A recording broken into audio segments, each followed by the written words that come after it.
So that's everything you could ever want to know about how we're going to use halflings for food. Oh, hello there! I'm Joshua Drescher, and this week's production podcast is going to be a little bit different. We're going to do it instructional video style, and over the coming weeks, we're going to do more videos like this to introduce you to some of the more nuanced elements of Warhammer Online: Age of Reckoning. Let's take a look at a conflict we've become very familiar with over the last few months, the Greenskins versus the Dwarfs. Here we see the section of the Warhammer world dedicated to this conflict. Each racial pairing will have a similar chunk of the Warhammer world laid out in roughly the same way. Each one of these zones is controlled by one race or the other. Dwarfs initially controlled these zones. Greenskins control these. This is going to get confusing if we continue representing the map this way, so let's simplify things. Players will start out in a beginning zone, Tier 1, Ekron for the Dwarfs, and Mount Bloodhorn for the Greenskins. Here you will begin to hone your skills and learn the ways of your career. The Tier 2 zones are the Port of Barrack Var for the Dwarfs, and the Marshes of Madness for the Greenskins. Tier 3 has the Badlands for the Greenskins, and Blackfire Pass for the Dwarfs. Tier 4 is the final and most challenging tier of gameplay. For the Dwarfs, it consists of Cadron Valley and the capital city of Karaza Carrick. For the Greenskins, it holds Blackcrag and the captured city of Eight Peaks.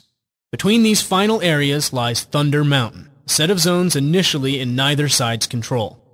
While this all looks very pretty, you might be asking, where's the war? In Warhammer Online, war is everywhere. Each tier is connected in conflict. From the first day you play the game, you will be able, if you so choose, to join the realm versus realm conflict in your own starting zone, or travel to your enemy's starting zone and join the conflict there. In fact, let's take a look at a Tier 1 zone, the Greenskin starting area of Mount Bloodhorn. We'll need a player naturally. That's good. Every zone has a mix of PvE and RVR content. Players from enemy realms will not be able to engage you as long as you don't cross into the RVR areas. If you do, however, you're fair game. So if you stay out of the RVR areas, you will be able to travel all the way to your capital city. As you fight, your experience will grant you more skills and abilities, enabling you to travel to higher tiers and be more effective. But each tier gets more and more dangerous, making your survival, even in PvE areas, harder and harder. Early tiers are mostly PvE with some RVR. As you progress, the tiers become mostly RVR with some PvE.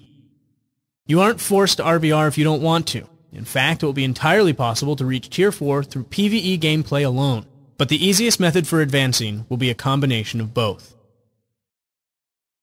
That explains how the zones are laid out, connected, and played, but there is an additional layer of gameplay to talk about: battlefronts. Initially, these zones are evenly controlled. Each tier is, in fact, a battlefront. As you fight in RVR, you gain victory points. Earn enough of these victory points, and your realm will gain control of that battlefront. Each tier has its own unique battlefront, but a percentage of victory points from Tier 1 spill over into Tier 2. Likewise, a percentage of victory points from Tier 2 spill over into Tier 3.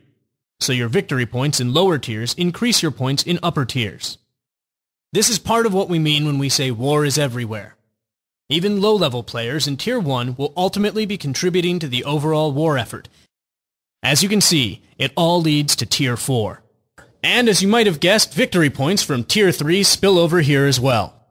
This tier is where you will struggle for the ultimate prize, capturing your enemy's city. Tier 4 is the final battlefront. To open a city to attack, you will first have to capture the neutral zone in the center, in this case, Thunder Mountain.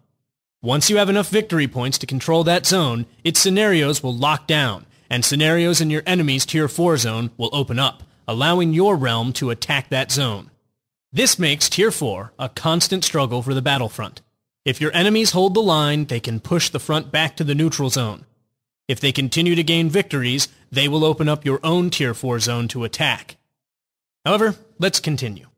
If you gain enough victory points to control your enemy's Tier 4 zone, the enemy's city itself will become open to attack. If that attack is successful, then the controlling realm will be able to sack the city. You will not be able to hold onto your enemy's city indefinitely.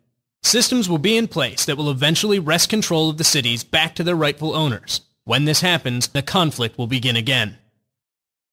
So that's it for this production podcast. Thanks for watching, and I'll see you next time.